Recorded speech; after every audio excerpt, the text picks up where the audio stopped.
1st of September 2007 between Marshall and Tomales, California, at David Isaacs and Juanita Brown's view of the Tomales Bay. You can see out the window here. There's David looking at the woods. And David has volunteered himself to be interviewed about the exciting life and times of David Martin Isaacs, from the exciting village of Wilkes-Barre, Pennsylvania. Is that how you say it? Bear or bar? Wilkes-Barre. Wilkes-Barre, Pennsylvania. A long-standing agitator, provocateur, and general mischief maker in a variety of fields, from where I first encountered him in the mid-70s to the pinnacle of success today as a World Cafe leader, co-author of the book, and convener of cafes around the world. So, David, tell us a little bit about how you got to be the man you are. I got lucky, Jack.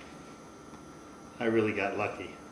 After 2 marriages that didn't work out real well, actually worked out in divorce.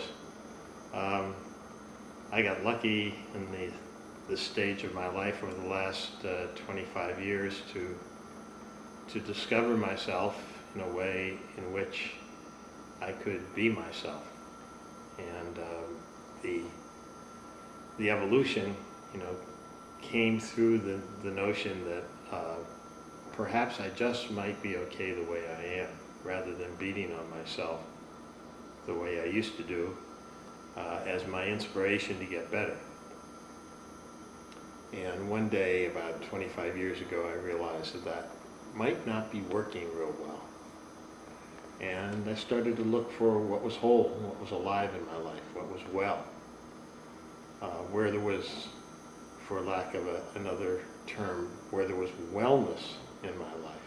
That's a term that was popularized by my Uncle Jack Travis, who's a younger and more beautiful brother, because beauty always comes before age. So, it's a pleasure to be with you here, Jack, at the Bay, at our Bay home, and just to hang out and to reminisce about, at this point in my life, I've actually been privileged to recognize that I had a capability of gathering people together in community, in organization, in business, to learn what their most important questions were or are, and to host and to support the hosting of conversations around those important questions. And that actually has become a core aspect of the World Cafe. The notion that World Cafe. Now, what is that? Coffee Drinkers Club? Well, no, you can do tea or water or really nothing. It's the notion of the world as cafe. The notion that human beings have always been at metaphorical cafe tables, metaphorical circles of conversations around their most important questions forever. First sitting on the ground at night around a fire, talking about how we might survive the night. And I believe it's become the capability to have conversations around our most important questions is, in my mind, a social gene or meme in which people can remember that they already have that capability already built in. That's what the assumption that I start with. Mm-hmm. That people have the capability to design, convene, and host conversations around their most important questions. The World Cafe, one definition is that the World Cafe is a living network of reflective conversations around questions that matter. Great definition. Yeah, And so the idea that anybody, even people in Australia, can have conversations around important questions. I mean, even people like yourself, Jack, you know, they can have the capability to design and convene and to design, convene, and host conversations around the most important questions. And what we're learning is that when people remember that and realize that at a World Cafe conversation or any conversation around an important question, that that awareness or that consciousness is something we're calling conversational leadership. The idea that leaders of all organizations or families or communities or whatever, governments, businesses, now have the potential of remembering that one of their primary aspects of their work in the world in support of all their stakeholders is the capability to design, convene, and host conversations around their most important questions. That by doing that, they learn into what they don't know and are able to create value in those conversations. The World Cafe also includes a process. It's also a process whereby people sit at small tables of 4, small round tables with paper on the table and pens and markers, and in a very informal way talk about these important questions that have been designed. And then after a period of time, 20 to 30 minutes or so, one person is selected to be a host, and the other 3 people move to 3 other tables, carrying the knowledge from the first round of conversations with them, and then continuing the conversation on the same question or a similar question, and doing that 2 or 3 times. And at the end, sharing out what the people have been learning around that question. So it's mostly a divergent process where people go from being, in very many cases, victimized by their difficulties, and there are real difficulties in the world, to beginning to examine possibilities that could create value, and then examining from those possibilities that could create value, which one of those possibilities or ones of those possibilities have the greatest probability for creating value or positive results in the world. So it's a very simple process of engaging people around their most important questions, with the idea that there is collective knowledge already present in any community of practice. And believing that by being in these circular conversations and moving people from table to table, that collective unconsciousness, so to speak, can become conscious. Well, it's a very good summary of the pinnacle so far of yours and Juanita's creation. And I'm interested today in getting underneath to what makes David tick and what led to this fine creation that we see in the world. What were the underlying factors, like from your childhood, things that I know that we share in common from 20, 30 years ago? That's what I want to probe into, if you're willing to be probed. And are you game? Sure.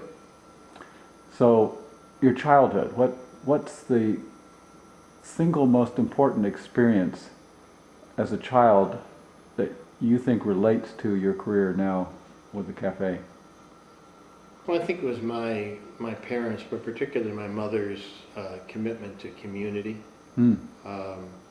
It was mostly focused on the Jewish community of families that I grew up with in Pennsylvania.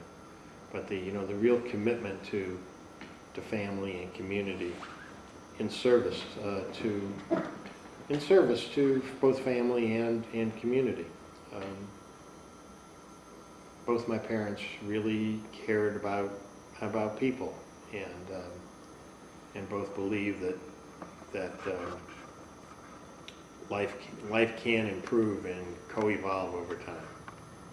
So I think I learned that it was important to do something that's larger than self very early. And for many years, I couldn't find a place to do that, because I didn't know that I could take care of myself and my family by being involved in work that had to do with building community or growing organizations in service to all the stakeholders. But I think I got lucky.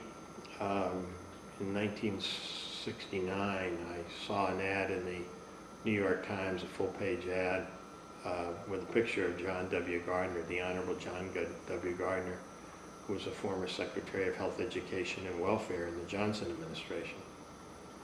And Dr. Gardner was announcing that day in October of 1969 the formation of something called Common Cause, which was a national citizens lobby designed for the purpose of helping to organize average people to be able to lobby at all levels of system, local, state, national, their legislative, but ultimately their executive leaders. The ad actually had everything in the ad. It said, everybody's organized but the people. Join Common Cause. And it was I joined. I joined as a volunteer and ultimately got a job as a field representative and field organizer for 11 states around the country.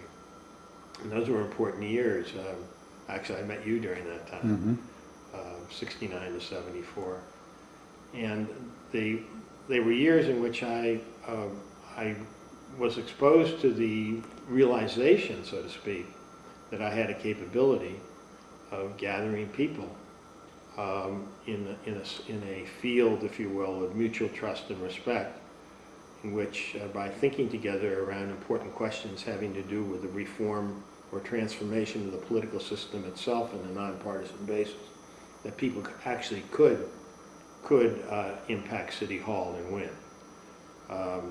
And it was a really wonderful, wonderful time. And after doing that for 5 years, I had the opportunity to come to California, and in 1975, and started to take that experience into business and organizations, and ultimately into healthcare institutions, long-term care and rehab facilities as a administrator and leader of those institutions, and ultimately as a consultant to healthcare organizations. But almost always doing the same thing, like designing, hosting, and convening conversations. And it just became more and more conscious. And then when my partner Juanita and I reconnected, we hadn't met each other before. We reconnected in 1989. We integrated our lives and our work, and a couple of years later, in 1992, the World Cafe showed up in a conversation in our living room, conversation around intellectual capital and how to lead intellectual capital.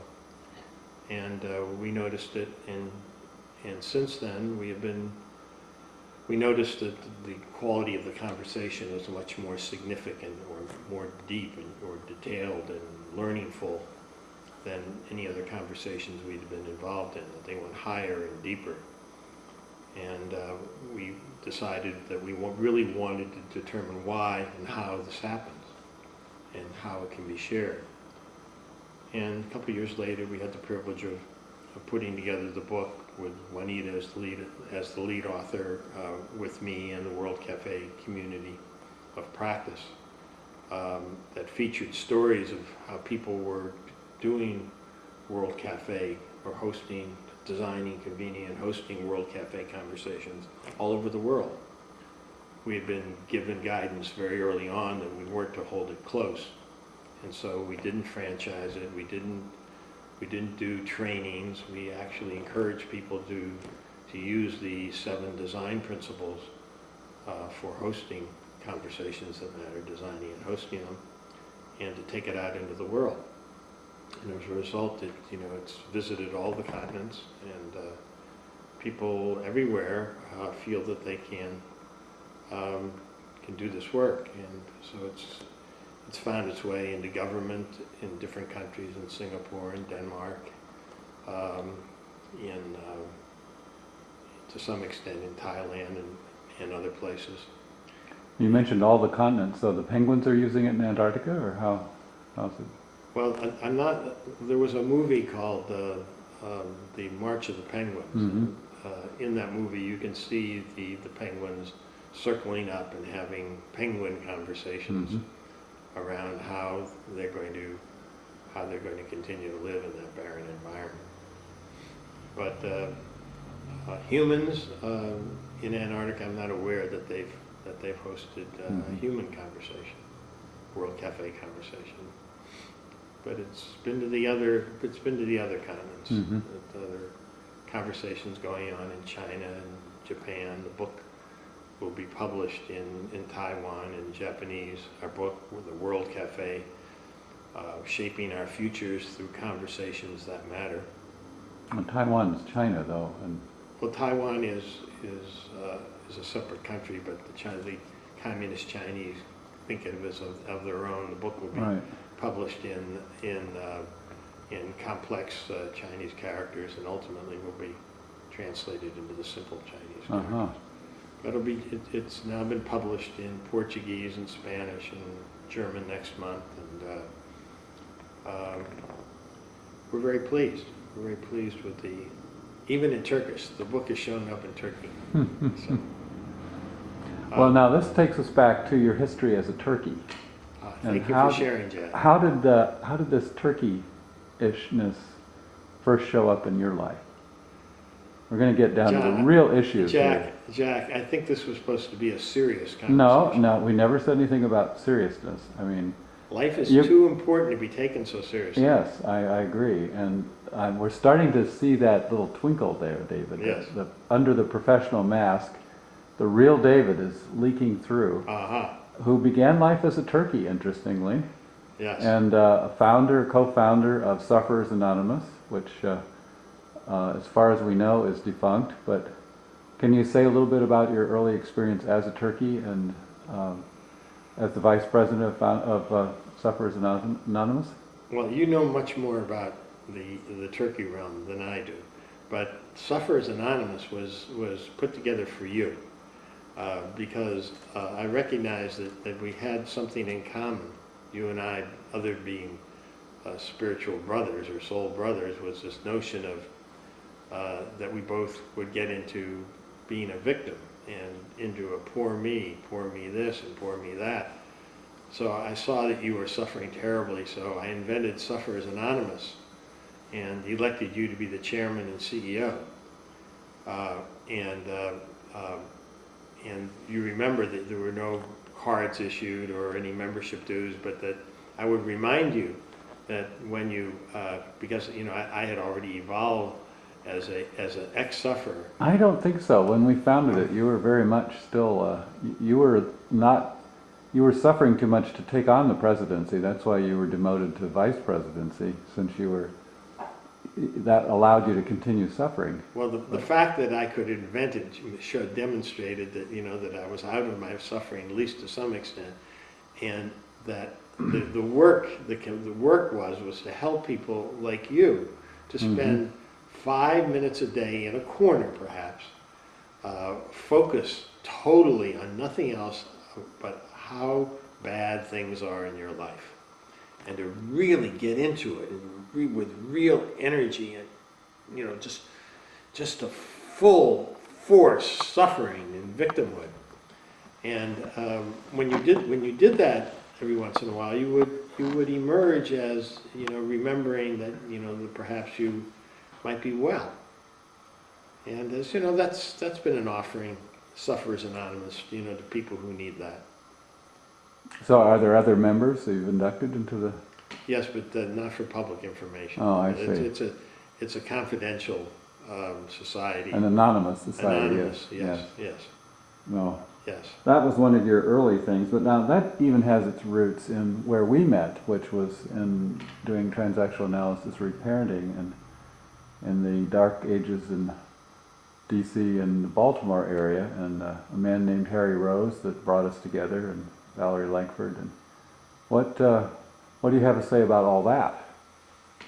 Well, I'm very thankful that I had the opportunity of meeting you. We were both regressed in a weekend workshop with Harry Rose and Valerie Langford, and I remember that you were about 8 months and I was about a year and a half, and I was beating up on you. I was taking all my aggression out on you. The start of our relationship, start and of our a theme relationship. that has continued throughout. Yes, but Slightly different ways. But I've noticed that you haven't been willing to be the victim anymore. So I can no longer be the persecutor, and then I don't have any responsibility of rescuing you. So, you know, the Cartman triangle gets interrupted, Mm-hmm. and I just get to be my authentic self around you and allow you to be your authentic self. But I'm really at my best when I'm in the energy of the literal meaning of my name. My name is David Isaacs, and David comes from the Hebrew David, which means beloved. And Isaacs comes from the Hebrew Yitzchak, which means laughter, or he or she who laughs. So in my best moments, I live into the meaning of my name. Mm-hmm. I'm present with the essence or the meaning of beloved laughter. And when I step into that field, which is generally one that is devoid of fear, that's one of joy and contribution, you know, I'm my best self in service to life, and to myself, to my family, to my communities, and to my friends and colleagues all around. So I've been really privileged to be given a name. Mm-hmm. Language has reality, I believe. And that, did I ever ask you what John Wesley Travis means? It's not Wesley, thank heavens. Oh, it's not. I It's read John. about Wesley. It was bad news. Yes, John. What are you, Watkins? Walton. John Walton. That's right. John Walton Travis. Well, when I interview you, you can tell me about that. Yeah, I'll have to look it up. Okay. So, going back to those early days in the 70s, and You seem to be fixated on those, Jack. well, that was the primal period when I met you and our relationship was formulating, and I think there's a lot to be mined there that we are still manifesting in our relationship now, and you and your life, and how you got to be where you are. So I'm just trying to tease out any other pieces. Now, how was Harry important to you? What did you get from Harry? Well, Harry and I had a reparenting contract, so to speak. In other words, Harry was a trained therapist in what did he call it? Psychosynthesis? Not psychosynthesis. Transactional analysis. Transactional analysis. That's right. And I had some challenging relationships with my own father, and I never really, at that point, hadn't completed my relationship with my own father, and really was in a need of having an older man be the most positive father image that I could ever remember. And Harry Rose fit that archetype. He was really there for me as a therapist and as a healthy representative of what fathering could be. He was direct and thoughtful and very supportive of me becoming the best I can be. You could have gone to the army and done that. Well, I had already done that. It didn't work. Didn't work. Oh, so then you and I came to California in the mid-70s, and you began your work as clearing consulting and Clearing communication. communications, yes, consulting. and your subsequent work with adductivism and that technology. What was the single most important piece from that period in your life? How does that fit into your present day work? Well, I think it had to do with being in California in the late 70s and early 80s, at a period when the human potential movement was really emerging alongside wellness. And the human potential movement that really started at Esalen really had an impact on me. I got exposed to not only intellectual work, but physical, emotional, psychological, spiritual realms, and began to practice more and more consciously, weaving the wholeness of those realms together in my own life. Example? Well, an example is to recognize, which I'd started before, what feelings were, and what were real feelings, like sadness or grief, anger, fear, and love or joy, as contrasted to the culturally evoked energies like guilt, humiliation, and shame. And so I began to separate those in my own consciousness, and started to do some physical, become as well as I could be physically, as well as I could be emotionally, psychologically, and to weave the whole notion of my own human potential and wellness in general in my own life into the work that I was doing in the world. Mm-hmm. Are you out of questions? Well, I'm trying to get down a layer deeper here to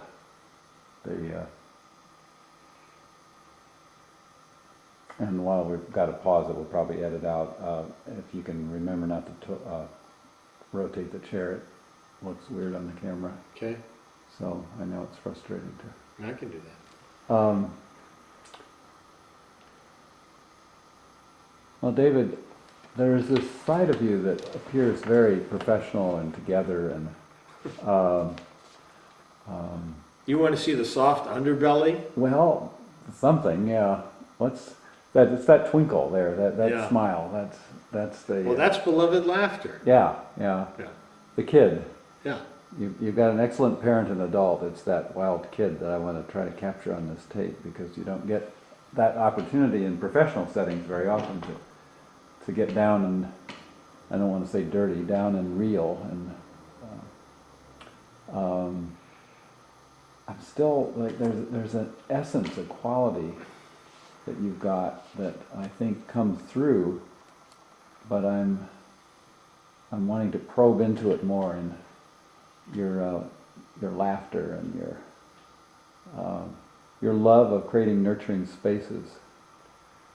Well, I think that piece comes from my mother. My mother was really both a beautiful woman and really focused on creating beautiful environments, beautiful, hospitable environments. Mm-hmm. And I think that's really been important to me in the homes that I've been in.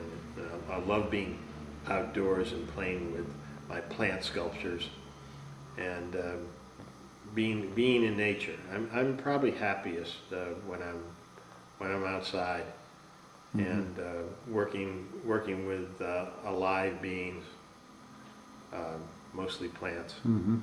And that's Well, a lot now of say fun. more about your mother. She lived into her 90s, and 97. I never got to meet her, but she sounds remarkable. Yeah, she was. She was quite remarkable. Mm-hmm. You can say more than that, I hope. What's Well, your she- favorite memory of your mother? Well, probably one of the favorite memories was washing dishes with her. Hmm. That would be a time when we would have our best talks, and we would wash the dishes together after meals. Wow. How many kids can say they enjoyed washing dishes? That's a... Well, To do it with your mom. Yeah, it was, everyone else cleared out. Oh, wow. Yeah. So what kind of things would you talk about? Well, don't really remember the content of many of those things, but it was just talking about life. Mm-hmm. And yeah, Now, it took you several tries, like it did me, to find a mate that was up to speed for who you need to be with. Uh, I dimly remember Francie, and before that, your you have two Nancy. kids. Nancy was your first And wife. after Francie was Judy, and after Judy was Diane, with a few others sprinkled in here and there Uh-huh. between marriages.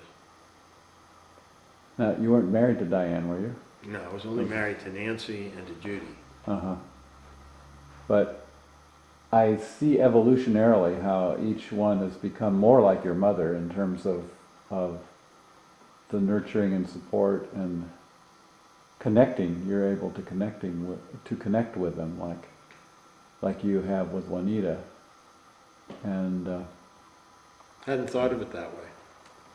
because it sounds like you had a great role model for a mom, and if you do indeed marry your mothers. Now, did your mom have any dark sides and things that were less than thrilling for your relationship? Not a lot that I can think of. Um, she was mostly very grounded in life and family and community, and a wonderful listener, and she would have been a great community organizer. Mm-hmm.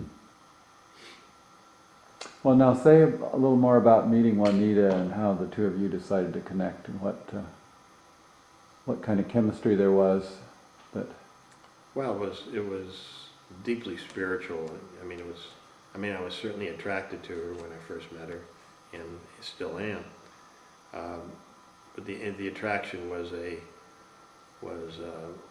recognition, and there's not a lot of similarities between Juanita and my mother, with the possible exception is that they both loved me,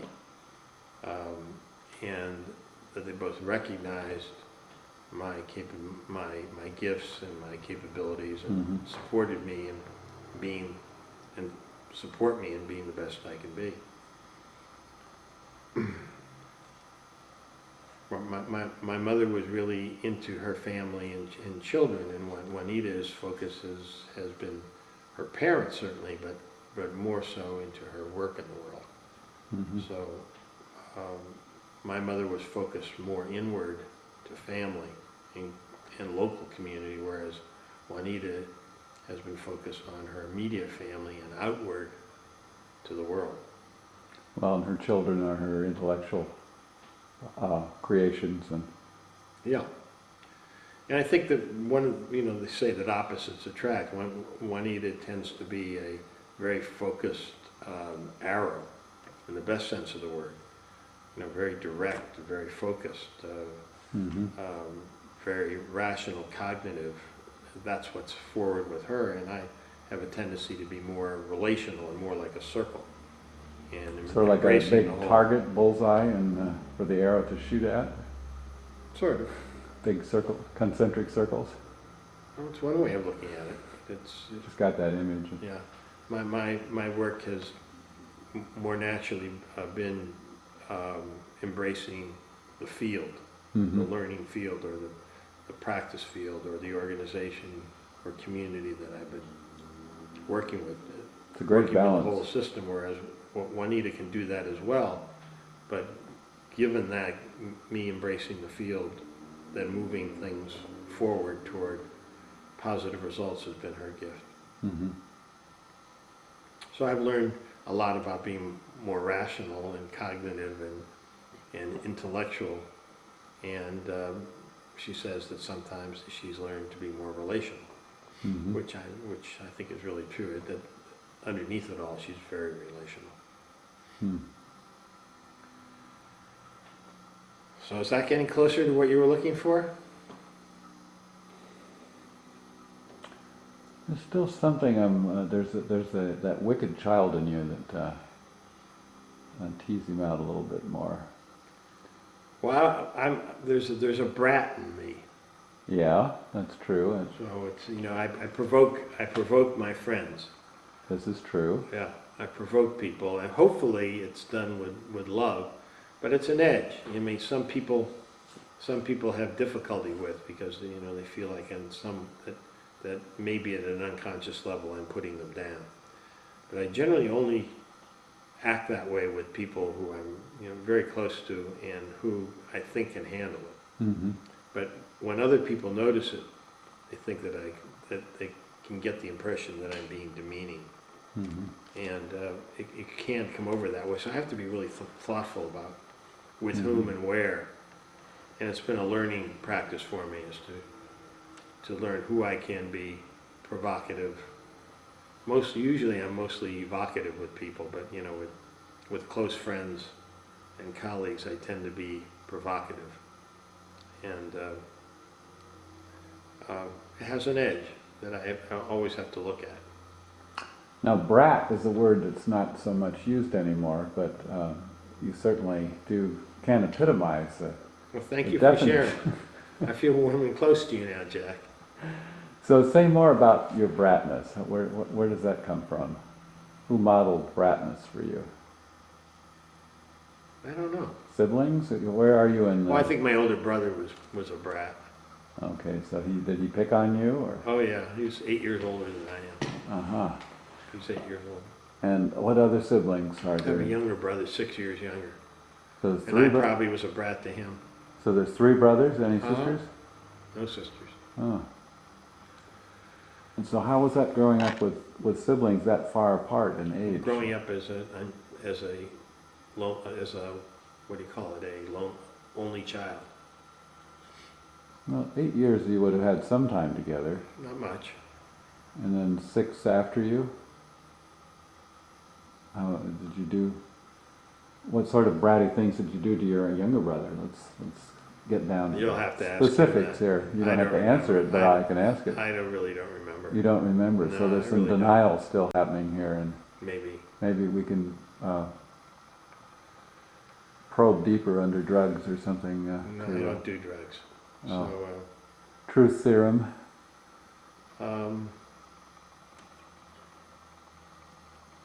Don't remember any the incidents. closest truth serum that I can think of is orange juice. So, your memories of growing up in Wilkes-Barre, they good ones primarily? I wanted to get out of there as soon as I could. I felt really confined. Mm-hmm. And but it was probably, for the most part, a good place to grow up. Mm-hmm. How many friends did you have? And Excuse me. were you like a popular guy in high school? Somewhat. I was mostly focused on the girls more than my studies. Mm-hmm. But I didn't know it at the time, but I did have, and still do have, some variety of attention deficit disorder. So focusing attention has always been a difficult thing for me in terms of planning and organizing. I'm only average at doing that. Mm-hmm. So it, Then you went off to Colgate and became a BMOC? no, I wasn't a big man on campus at all. I was pre-med. My mother had programmed me to be a doctor. Oh. I never did very well at that because I would never study till the last minute. If I could study the subject the last minute, like history or anthropology, the social sciences, I could cram the last minute and do okay. Or biology, but chemistry and physics, mathematics wouldn't, or language didn't work that way. They had to build on each other. Mm-hmm. I wouldn't do real well in anything like that. So I didn't know that I had ADD. What did you end up majoring in? Zoology. That's unusual. I wouldn't have thought that. minor in psychology. Uh-huh. So you had to apply yourself to that with a science like zoology. Yeah, but Do you like that? yeah, I like that. Mm-hmm. Critters. Yeah. Hmm. And then what, how did you use that when you graduated? I didn't, except become a medical lab technician in the Army. Oh. So how was life in the Army? Short, 6 months active duty and 5.5 years in the reserves. Uh-huh. And where were you Stationed stationed? at Fort Knox, Kentucky. Guarding the gold. Was it still there? No, it was probably gone by that time. Mm-hmm. So you were in a lab doing interesting Well, after things? basic training, I was trained to be a medical lab technician. And how did that show up? Did you do much of it? Or they just trained you to do it? Just those 4 months that I was there.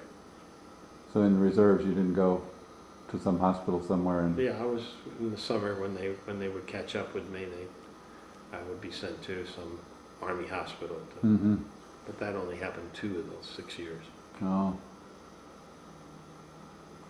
So a career military path was not in your cards. Thank goodness. Then prior to the Common Cause connection, what were you doing? Well, I worked for a medical lab manufacturer called Becton Dickinson and Company. Oh, I've heard They of make, that. syringes and needles. Mm-hmm. I worked in New York City and had the opportunity of detailing new products and services to hospitals and laboratories in all 5 boroughs of New York, which was quite a wonderful life experience. So how would that be? You go to a hospital purchasing department and Now, I'd go to the laboratory. the lab and Yeah, it them was the lab. Uh-huh. So there was some connection to the zoology and the pre-med and Mm-hmm. the Army training. And then how long did that phase? 2 years. Uh-huh. And then what? Then I ran a small chain of discount drugstores. Really? Yeah, health and beauty aids, no pharmacy, and then I became a stockbroker. A stockbroker? Uh-huh. All Yeah. these things I didn't know about you, David. Yeah. How was that? On Wall Street? Disastrous. Oh. I got in 1969. Yeah, and there was a major crash in 69, so I didn't listen. Hmm. But I was already at the end of my first marriage and discouraged and depressed and Mm-hmm. not well and almost clinical. But I got lucky. I found a psychologist in New York and then ultimately in Washington that helped me. Mm-hmm. Brings us back to Harry Rose. Mm-hmm. So say more about your first marriage and how that was, and if it relates to my hypothesis of male postpartum abandonment syndrome. Did you feel any of that?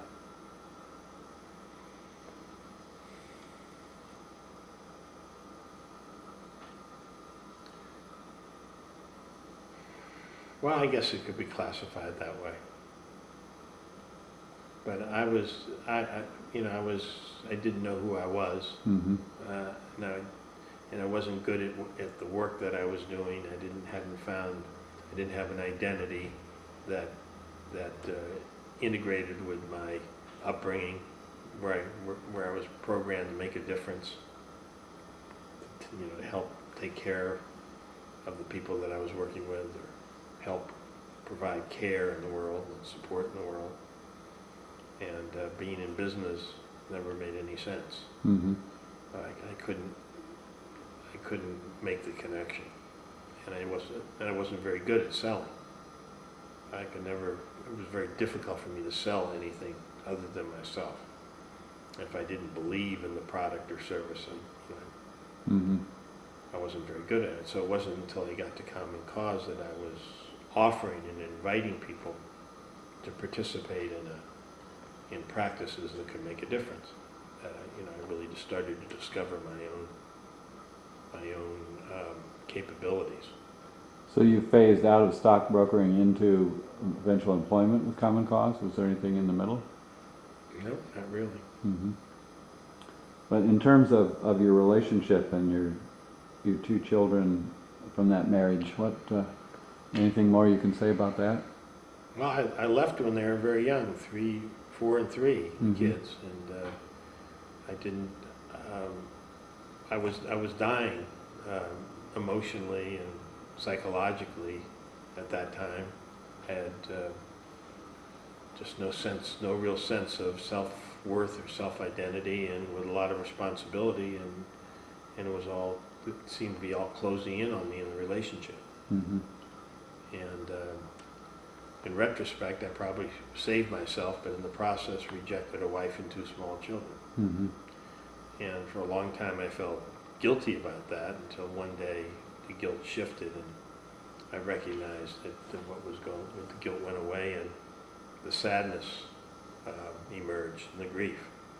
And I can still get into that, but that's a real emotion. Mm-hmm.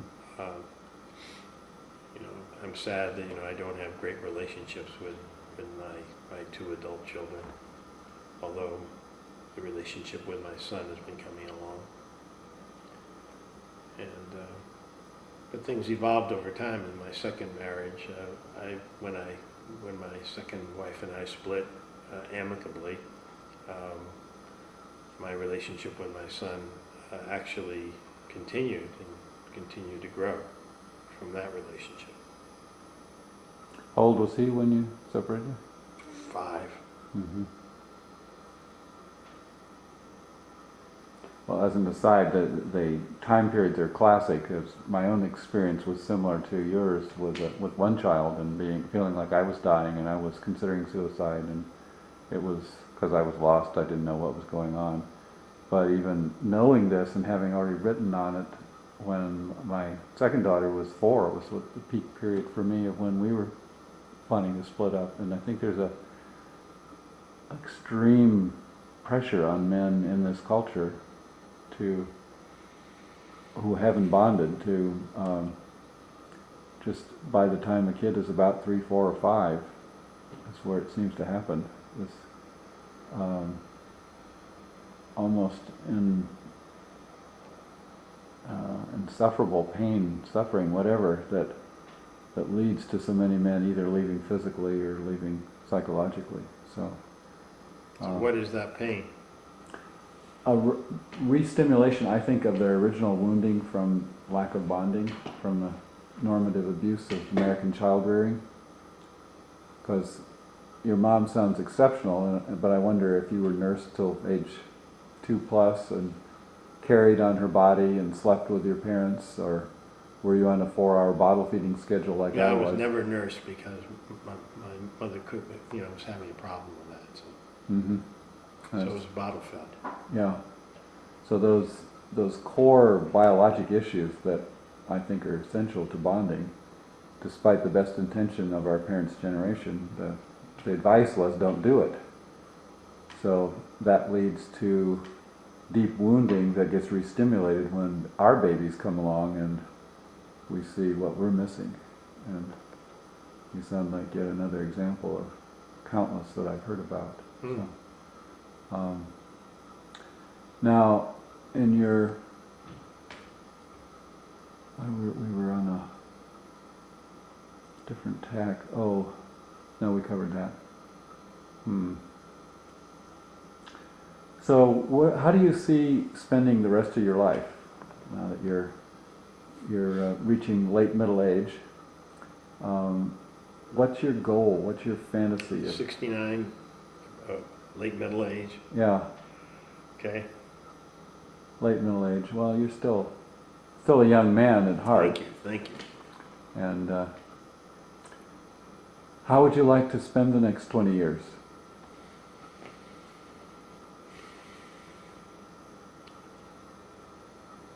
More of an opportunity to be contemplative, to do some writing, to be in nature, to be with family and friends in non-pressured, time-bound situations. Mm-hmm. To recognize flow in my life, and to have this, the blessing of more flowful experiences, Flowful, great word. you know. Huh. And people like me to torment you with never knowing when we're going to show up and Yes, stretch your boundaries of yes, a flow. time and flow. Yeah. Well, I'll be glad to be your flowful provocateur. Thank you. Do you feel warm and closer to me? Yeah, I feel very warm and close to you. So, is this a wrap? Now we still have 10 minutes left, Okay. so now we can get real. Uh-oh. We haven't been real? Well, realer. Reel 'em in. Back in the 80s, when we were scheming down in Santa Cruz and Dean and Cheryl had their idea, and we were looking for some place to move. You were, so it's just prior to you and Judy splitting up, I think. You went through a big transformation then. You mentioned it earlier, of when you essentially left Sufferers Anonymous, graduated. What was the stimulus for that? Do you remember any particular? Well, yeah, I lost, I was fired from my job as head of a hospital in Santa Cruz. Judy left me to be with another man. And I ultimately left California and got a job running a large long-term care facility and rehab center in Milwaukee, Wisconsin. Mm-hmm. And I was there for 3 years, from '86 to '89. This totally new life in a new community where I knew no one.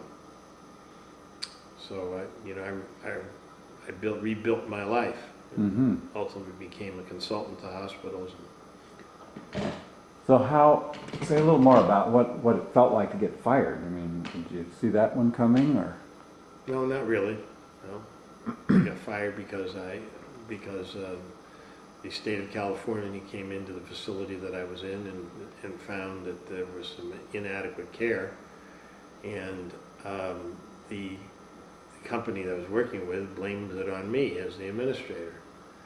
And whereas over several months, actually a year in that facility, I had been forced to cut nursing hours against my will, and was on record as fighting that. And I was actually threatened to be fired because I was fighting them on my desire to have more nursing hours, more nurses, a nurse's aide present. And so when we were found wanting in a couple of care issues, they blamed it on me and fired me. Mm-hmm. I was ultimately involved in a wrongful termination suit with them, but I didn't have the resources to fight them. So ultimately I had to give that up. Mm-hmm. So you were scapegoated, but Yeah. and this on top of you and Judy splitting up, and what was behind that? Was it a mutual decision, or? It was amicable, as amicable as could be, but she was wanting to be with another guy. Uh-huh. How did that feel to you? Felt awful, felt rejected. Mhm. I mean, I left my first wife, and Judy left me. Of course, there's always mutuality in any breakup. Mm-hmm. So, life in Milwaukee treated you well, and I remember. Yeah, I found a good job and got recognition there and did a good job there. Mm-hmm. And then left that and became a consultant to hospitals in trouble. Mm-hmm. And in the process met a wonderful woman who I hooked up with for about 3 years, who was very, very amicable and very easy to be with, and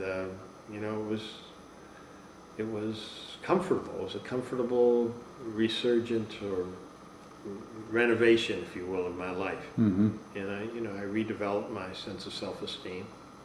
Well, and you came out of it much stronger, and Oh, yeah. I could see the transformation. It was like you almost left me in the dirt, was my feeling. You were so transformed, which was hard for me at first. It took us a while. I think we went through a number of years of hardly seeing each other. It was difficult for me. It was probably difficult for you as well. Do you recall? I'm not.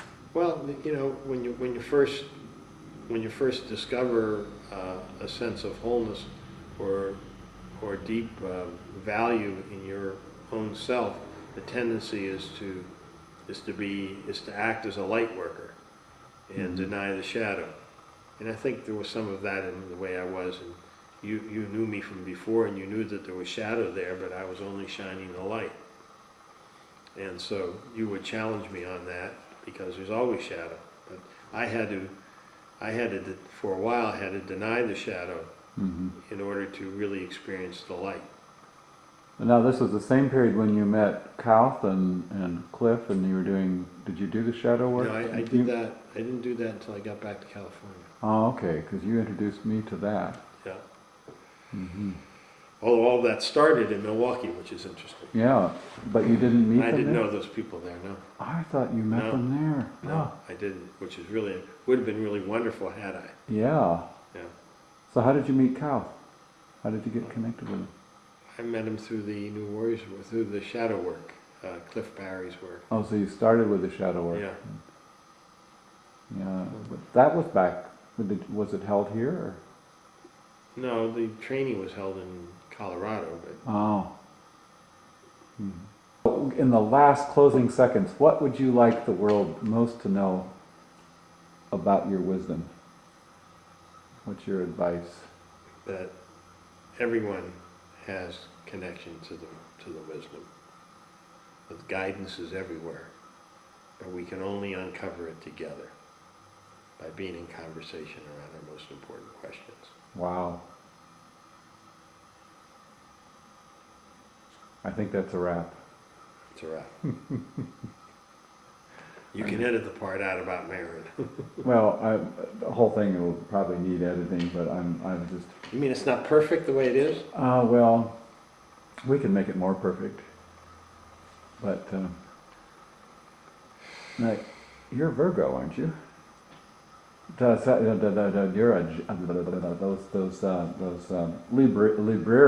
a librarian, yes. So, where's the Virgo? That you've got Virgo in you. I have Virgo rising. I have no idea. You have no idea? I don't know from astrology, and I don't know from the numbers either, whatever you call it. Enneagram? Enneagram.